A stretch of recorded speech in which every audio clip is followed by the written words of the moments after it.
ذهب سام يفتك باللبنانيين. حين فشلت شبكة الكهرباء لجأ اللبناني إلى الطاقة الشمسية، لكن خلف كل لوح شمسي بطارية رصاص تنتظر لحظة انفجارها البيئي. آلاف الأطنان من البطاريات التالفة تتحول إلى تجارة ظل تصهر، تباع وتسرب سمومها في الماء والهواء. منظمة الصحة العالمية تؤكد: لا مستوى آمن للتعرض للرصاص، إنه يدمر دماغ الأطفال، يرفع ضغط الدم ويخفض الذكاء. في لبنان تراكم أكثر من 33 ألف طن من نفايات البطاريات، وبحلول عام 2040 قد يتضاعف الرقم 4 مرات. عينات التربة والمياه أظهرت نسب تلوث تفوق المسموح عالميا آلاف المرات.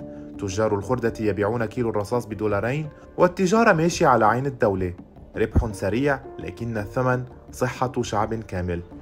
بطاريات الرصاص ليست خبرا عاديا، إنها قنبلة مؤجلة. إن لم تتحرك الدولة اليوم، سيبقى اللبناني يشتري غذاء ملوثا ومستقبلا أثقل بالرصاص من كل ما حمله الفقر يوما.